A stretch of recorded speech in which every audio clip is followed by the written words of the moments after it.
आज हम भारत के एक ऐसे समुद्र तट की कहानी में उतरेंगे जिसकी काली रेत के नीचे न जाने कितने गहरे राज दफन हैं। ये कहानी है डुमास बीच की, और आज हम एक बहुत ही मशहूर हॉरर कहानी से निकली इस किंवदंती की तह तक जाएंगे। तो चलिए शुरू करते हैं। तो कहानी की शुरुआत ही होती है इस एक चेतावनी से। ये सिर्फ एक कही सुनी बात नहीं है, ये एक नियम है।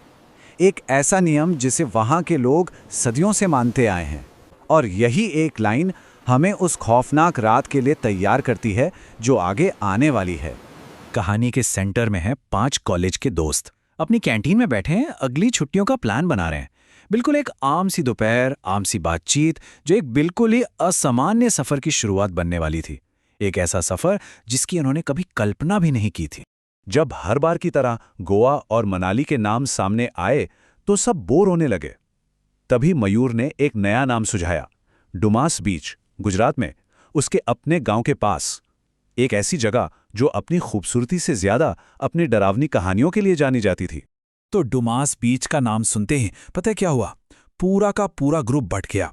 एक तरफ था कुशल, जिसे एडवेंचर का कीड़ा था, तो हॉन्टेड बीच का नाम सुनते ही वो तो बिल्कुल एक्साइटेड हो गया। लेकिन दूसरी तरफ थी रिया, जिसने साफ साफ मना कर दिया कि भाई किसी भूतिया जगह पर, और वो भी रात में, सवाल ही नहीं उठता। आरा वो नील भी दुविधा में थे, जाएं या ना जाएं। और मजे की बात तो ये है कि खुद मयूर, जिसने ये आइडिया दिया था, वो भी थोड़ा सतर्क था। तो यहाँ एक तरफ थीं वो किंवदंतियां जो कहती थीं कि सूरज ढलने के बाद डुमास के पानी में आत्माएं जाग जाती हैं, और दूसरी तरफ थी इन दोस्तों की सीधी साधी योजना। दिन में बीच घूमेंगे, तस्वीरें लेंगे और शाम होने से पहले वापस आ जाएंगे। कोई खतरा नहीं, कोई रोमांच नहीं। खैर, कम से कम उन्होंने सोचा तो यही था। तो प्लान के मुताबिक वो शुक्रवार शाम मयूर के गांव पहुंचे और अगली दोपहर डुमास बीच पर थे। पहली नज़र में तो वो जगह किसी भी आम टूरिस्ट स्पॉट जैसी ही लग रही थी, मतलब खौफनाक तो बिल्कुल भी नहीं। वहाँ हर तरफ खूब चहल पहल थी। लोग पानी में खेल रहे थे, बच्चे रेत के घर बना रहे थे, चाट और नारियल पानी के ठेले लगे हुए थे।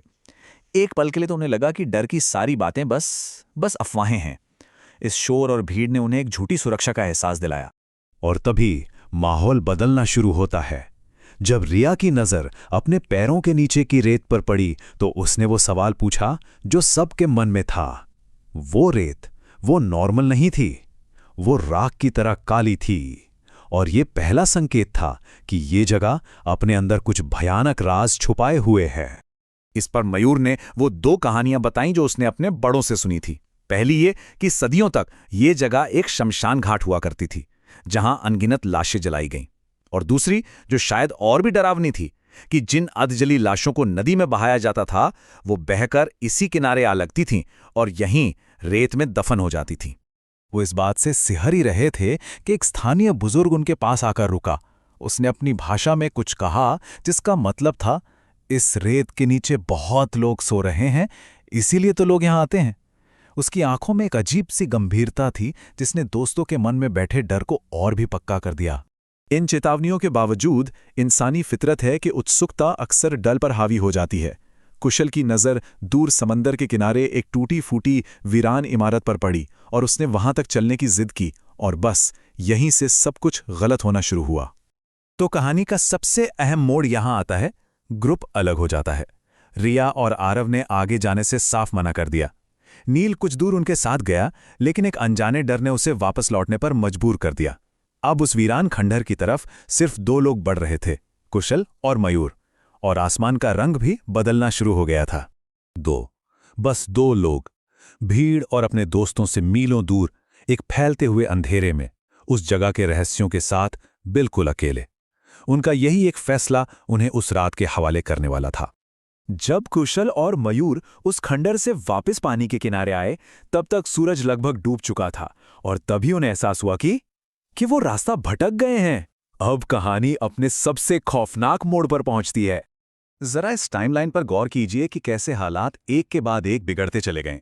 शाम के 6 बजे उनके दोस्त परेशान हो जाते हैं क्योंकि बीच खाली हो चुका है और इनके फोन नहीं लग रहे। उधर मयूर और कुशल अंधेरे में एक ही जगह पर गोल गोल घूम रहे हैं। रात जैसे जैसे गहरी होती है, उन्हें अपने नाम की फुसफुसाहटें सुनाई देने लगती हैं, और आधी रात को मयूर के फोन की बैटरी भी खत्म हो जाती है। अब उनके पास न रोशनी थी न रास्ता। और फिर वो हुआ जिसने मयूर की आत्मा को अंदर तक कंपा दिया। उसे किसी ने नाम लेकर पुकारा। आवाज उसकी दादी की थी। वही दादी जो 8 साल पहले खेतों से रहस्यमयी तरीके से गायब हो गई थीं और जिनका कभी कोई सुराग नहीं मिला। ये कोई बाहरी डर नहीं था, ये उसके अपने अतीत से निकली एक खौफनाक आवाज थी। इसके बाद के मानो उनकी हर इंद्री पर हमला हो रहा हो। उन्हें अचानक जलती हुई लकड़ियों की तेज गंध आने लगी। कुत्तों के रोने की दिल दहला देने वाली आवाजें चारों तरफ से गूंजने लगीं। अंधेरे में उन्हें एक अंतिम यात्रा का जाप सुनाई दिया और उन्होंने अपनी आंखों से समंदर के बीच से एक चमकती हुई आकृति को ऊपर उठते देखा। अंधेरे में गूंजता हुआ ये जाप, राम नाम सत्य है, ये शब्द किसी अंतिम यात्रा का संकेत थे। शायद उन लोगों की जिनकी यात्रा इसी काली रेत पर आकर खत्म हुई थी। ये एहसास ही काफी था ये समझने के लिए कि वो दोनों मौत के कितने करीब खड़े हैं। वो रात किसी तरह कटी। अगली सुबह जब उनके दोस्तों ने गांव वालों और पुलिस के साथ खोज शुरू की तो उन्हें जो मंजर देखा वो बेहद परेशान करने वाला था।